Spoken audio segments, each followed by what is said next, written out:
Weapons is a new horror thriller mystery movie written and directed by Zach Kreger, most famous as being the writer and director of the movie Barbarian. I really don't want to spoil this movie for you guys, so I'm just going to tell you the premise of the movie as it is shown on the poster.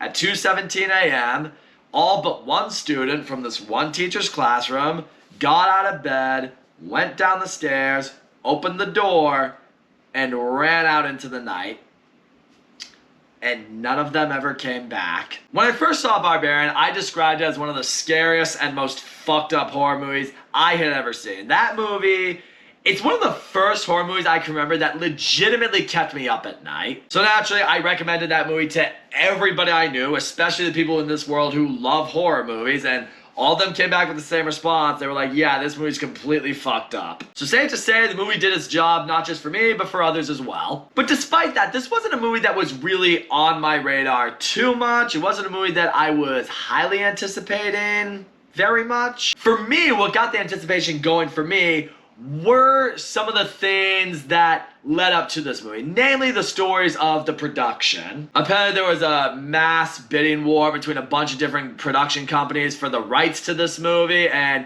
when Jordan Peele's production company, Monkey Paw, lost out on it, he was so upset that he literally fired the manager of his company. Jordan Peele knows horror pretty damn well, so if he's pissed off enough to fire his management because they lost out on the bidding rights for this movie, chances are it's probably pretty good. And even the marketing for this movie, the way it slowly built up, like initially, all you saw for the initial marketing for this movie, if you were on social media, you just saw like street cam footage of kids running into the night. You didn't know if they were running towards something or from something. You didn't know anything. You just saw children running in the middle of the night. And even the big full-time trailers that we got never exclusively gave away anything. All you knew, it was basically a missing children's movie, and it was directed by the guy who made Barbarian, so it was probably going to be scary. So when I describe this movie, I'm really going to try to be as vague as possible, because they say you need to go into this movie as blind as you can, and I support that, so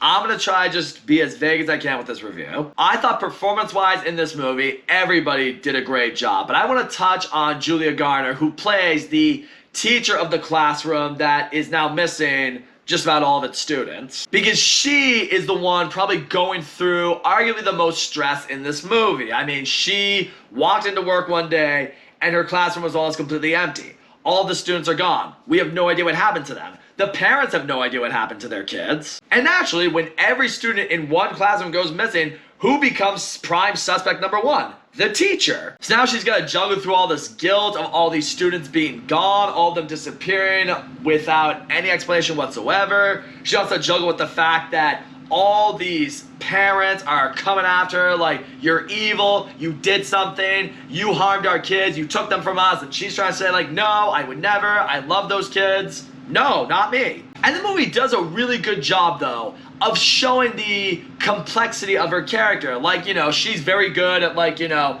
playing this teacher that clearly cares for her students and loves her job, and you don't believe would do anything wrong. But they also show a side of her where she's kind of a troubled human being. She has a history to herself. She's dealing with something right now that's not put her in the most favorable light with some people. It's enough to make you look at her and believe there's a little bit more to her story, and you wonder to yourself, not necessarily if she is hiding something, but if she is more connected to the disappearance of these kids than just being their teacher.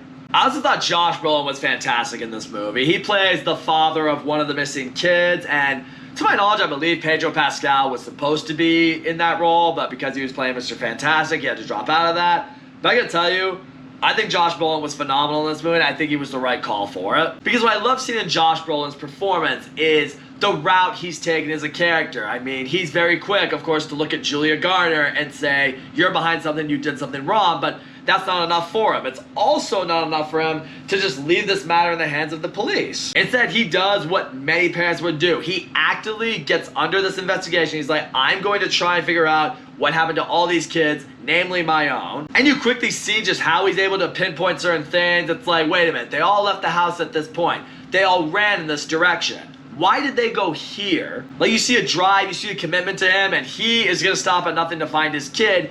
It reminded me a little bit of like a, I would say, downgraded to a bit version of Hugh Jackman's character in Prisoner. I mean, in Prisoners, he was going through very extreme lengths to figure out what happened to his kids. Josh Brolin isn't going as extreme with what he's trying to do, but you see how he's going about it, and it's very smart, and it makes you believe that he is someone who could find something that's going to figure this whole thing out. And those two to me were the biggest standouts, but everyone in this movie did a really good job. I mean, Alden Ehrenreich's in this movie. He plays this troubled cop who has a big role in this movie. A few other characters here and there. One of the kid actors in particular, I thought did a really great job. And as a horror movie, let's answer this question right now. Is it scary? Is it intense? Is it suspenseful?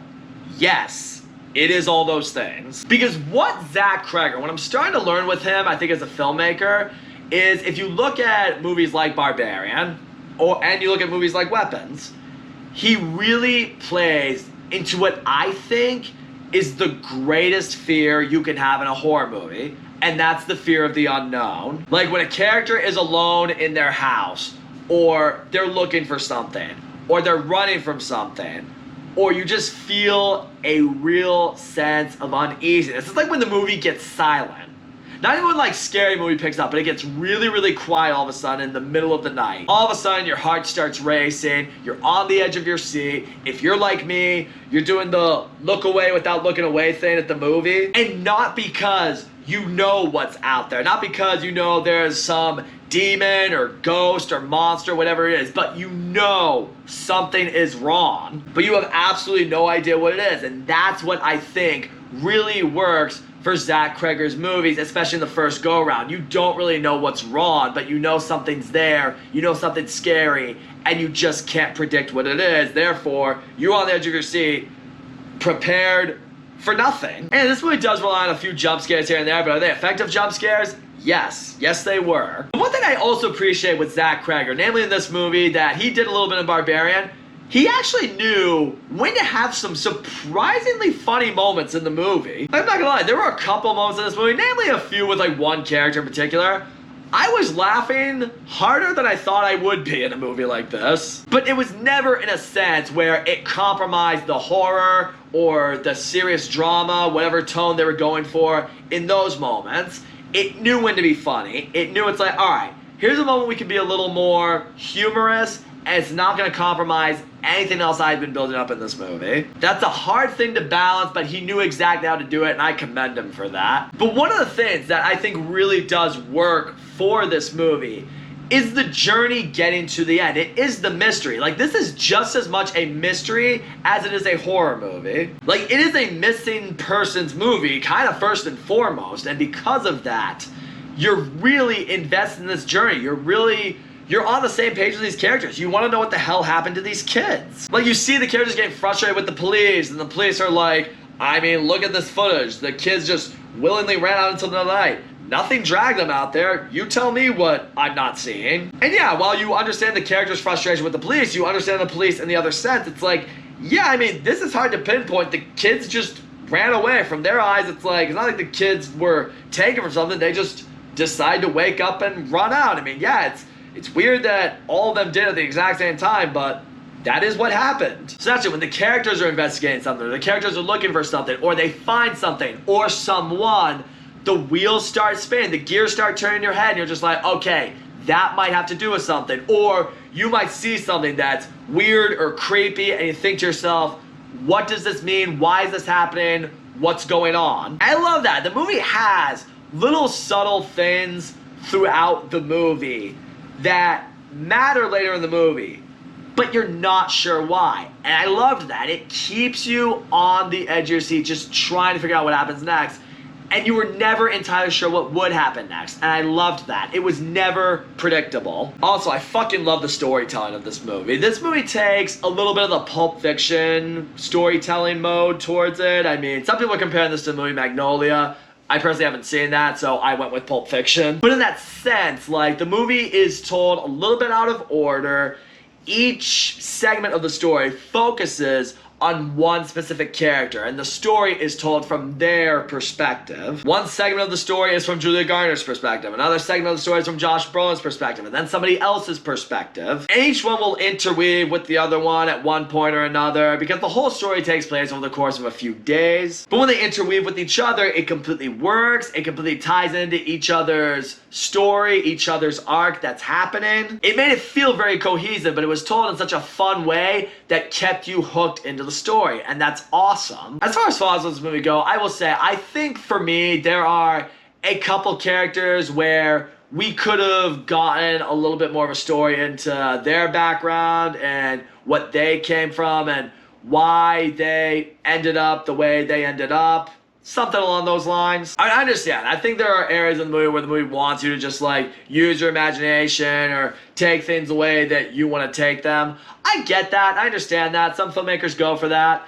I guess I'm just someone who likes a little more clarity. I like knowing, nope, this is exactly what happened, so I can just understand more. Could see us getting an explained video on YouTube about this movie Weapons, about what did this mean, who was that, and all this other fun shit. Also, I know a lot of people have a very mixed response towards the final act of this movie, because the final act is very over the top, it's very bloody, it's very extreme. I will say, for me, the ending of the movie, in that sense, didn't bother me really at all. I just think when it happens, once you get to the very, very end of the movie, I felt like it was wrapped up kind of quickly. I guess for me, it's like the big climatic thing goes down at the end, and then the movie's kind of over. And I was just like, oh, I mean, so we kind of summed up everything very quickly. I would have liked to have seen maybe a few other things happen here and there, but I don't know, I guess that's just the way it's gonna go. And lastly, this is not so much a flaw I have with the movie, it's more of a fear I have with this movie. I do wonder how much replay value Weapons is going to have for me. Because one thing I found out about Barbarian is when I saw it in theaters for the very first time, it terrified me, it shocked me, it fucked me up, all that fun shit. And then I rewatched it at one point down the line, and naturally, because I'd already seen it, it didn't affect me again that type of way. Because I knew the big reveal, I knew the mystery element in that. I mean, that one was nowhere near as much a mystery as this movie, but it had the fear of the unknown, and now it was known. So when I rewatched Barbarian, naturally, because that element was gone, it didn't hold up as much for me as it did the first go around. I do fear a little bit that Weapons could be the same deal, because, you know, this being a mystery, now you know, what's going on, what happened, you understand what's coming in certain parts. So as a result of that, the horror element of this movie could disappear a bit more on a second go around, but I will give it this. I think the mystery thriller element that will remain with a movie like this, still through its storytelling and its atmosphere and its execution, will probably be enough for me to enjoy this movie with multiple viewings. It's definitely not going to hit as well the first go around, but it is a movie that I do believe I could still rewatch and have a really good time with